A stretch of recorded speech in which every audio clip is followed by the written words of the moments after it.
మైలవరంలో జరుగుతున్న మాఫియాపై సోషల్ మీడియాలో మాజీ ఎంపీ కేశినేని నాని పోస్టు పెట్టారు. వరుసగా 4వ రోజు చిన్నిపై కేశినేని నాని పోస్టు పెట్టారు. విజయవాడ పార్లమెంటులో ప్రజాస్వామ్యం ఖూనీ అయిందని, దందాలను ప్రశ్నిస్తే సొంత పార్టీ నేతలపైనే కేసులు పెడుతున్నారని మండిపడ్డారు.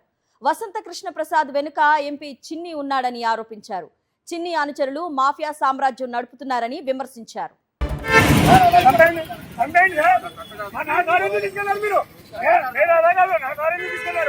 ఎందుకు తీసుకెళ్ళాను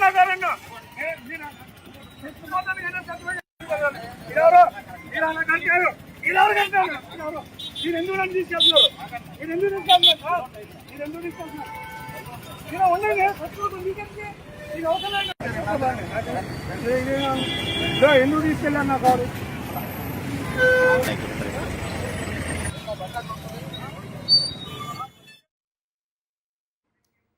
దీనిపై మరింత సమాచారాన్ని మా ప్రతినిధి సురేంద్ర అందిస్తారు. సురేంద్ర,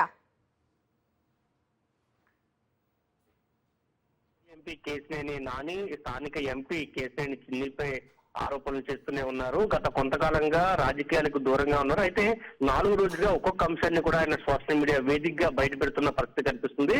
ప్రస్తుతం అక్రమ దందాలను ప్రశ్నించిన సొంత పార్టీ నేతలని ఏ విధంగా టార్గెట్ చేశాడు చిన్ని, స్థానిక ఎమ్మెల్యే ఏ విధంగా సహకరించారో, దాని వెనకాల ఏం జరిగిందనే అంశాలన్నింటిలో కూడా ఒక పోస్ట్ ప్రస్తుతం సోషల్ మీడియాలో వైరల్ గా మారింది. మైలవరం నియోజకవర్గంలో గ్రావెల్ గాని, ఇసుక గాని, అదే విధంగా ఫ్లై యాష్ గాని, ఈ దందా వెనుక స్థానిక ఎమ్మెల్యే ఉంటే ఆ ఎమ్మెల్యే వెనుక ఎంపీ ఉన్నారు, ఎంపీ అనుచరుడు ఇంకొక వ్యక్తి ఉన్నారు. వీళ్ళిద్దరూ కలిసి పూర్తిగా అక్కడ మాఫియాని నడుపుతున్నారు. అయితే ఆ మాఫియాని పూర్తి ఆధారాలతో బయటపెట్టిన టీడీపీ నేతలని ఎంపీ టార్గెట్ చేశారు. ఉయ్యూరు పెదబాబు, రమేష్ రెడ్డి ఇద్దరిని కూడా టార్గెట్ చేసిన పరిస్థితి, వాళ్ళ మీద హత్యాయత్నం కేసులు నమోదు చేసి జైలు పాలు చేసిన పరిస్థితి కనిపించింది.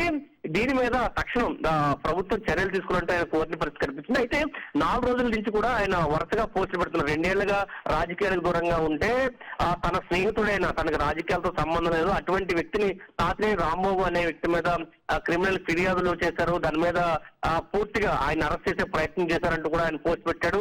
మర్నాడే చిన్నికి సంబంధించి కొంతమంది వ్యక్తులు చిన్ని దగ్గర పనిచేసే వాళ్ళు దాదాపు 27 కోట్ల రూపాయలు దొంగతనం చేశారు. అయితే ఒక వ్యక్తిని చిన్ని అనుచరులు తీసుకొచ్చి చేతుల మీద యాసిడ్ పోశారంటూ కూడా మరొక ఆరోపణలు చేసిన పరిస్థితి. వరుసగా నిన్న కూడా కొన్ని ఆరోపణలు చేశారు. అక్రమ దందా ఈ విధంగా కొనసాగుతుంది. విజయవాడలో మైనింగ్ గానీ, ఇసుక గానీ, లేదా షాపింగ్ కాంప్లెక్స్ గానీ, లేదు ఇతర స్థలాల్లో దోపిడీ గానీ ఏ విధంగా జరుగుతుంది. అదేవిధంగా హైదరాబాద్ లో ప్రగతి నగర్ కి సంబంధించి కొన్ని ఎకరాలను దోచేయడానికి చిన్ని ప్లాన్ చేశారంటూ చెప్పుకొచ్చిన పరిస్థితి. ఒక్కొక్క అంశం కూడా ఆయన తీసుకుని వస్తున్నారు. దానికి స్థానికంగా ఉండే పోలీసులు ఏ విధంగా సహకరిస్తున్నారు, అధికారులు ఏ విధంగా సహకరిస్తున్నారు అనే అంశాలను కూడా ఆయన చాలా స్పష్టంగా రాసుకుని వచ్చారు.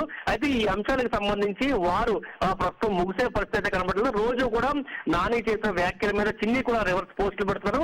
దానికి సమాధానంగా మళ్ళీ మాజీ ఎంపీ కేసీఆర్ నాని అన్ని అంశాలతో ఆధారాలతో బయటపెడుతున్న పరిస్థితి అయితే ప్రస్తుతం విజయవాడలో కనిపిస్తుంది. ప్రస్తుతం అన్నా తమ్ముళ్ళ మధ్య జరుగుతున్న ఈ వారు రాజకీయంగా చర్చనీయాంశంగా దారితీస్తుందని చెప్పాలి. అరుణ.